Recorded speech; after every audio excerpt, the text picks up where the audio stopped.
I find it really interesting that people are flip-flopping on Taylor Swift again, and I'm not saying that, like, the reasons that they have are not valid, because that, I'm not even a big enough stan to, like, even have that conversation, honestly.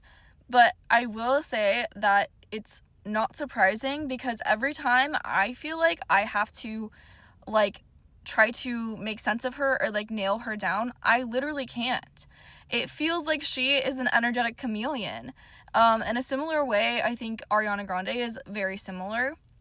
But Taylor Swift has an incredible, like, control over who she becomes. I feel like Ariana just kind of morphs, but Taylor is intentional about her different personas.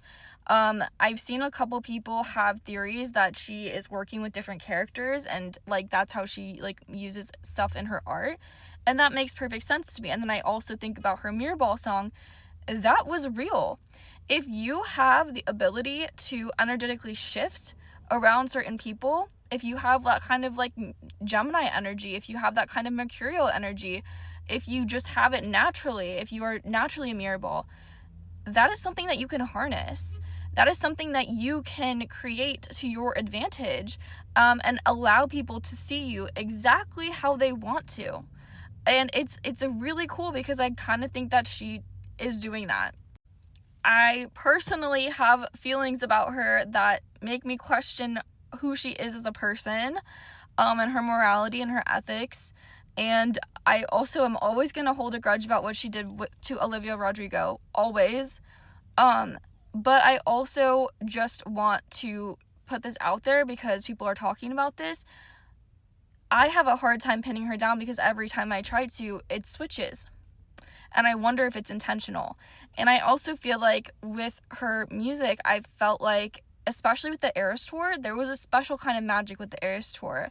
And it makes me wonder if she does glamour magic, if she practices, because, again, I could tell that she was emulating a sort of a mirror to everybody's specific inner child. And it was, at least to me, that's how I was reading it, and it was really cool, and it was really beautiful and magical. And I still can tell when she goes to, like, award shows and stuff, that she has that glamour. But I'm also like, I don't have a negative feeling towards that. I just think that she knows how to harness it. I don't know what's been going on lately. I don't know if she left her mask slip. I don't know what's up with that.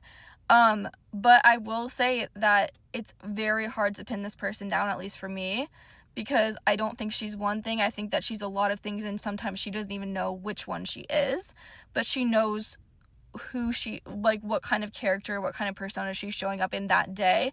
But I don't know that she knows even what her true authentic self looks like truly outside of that. And I think that that's part of the mirror ball thing.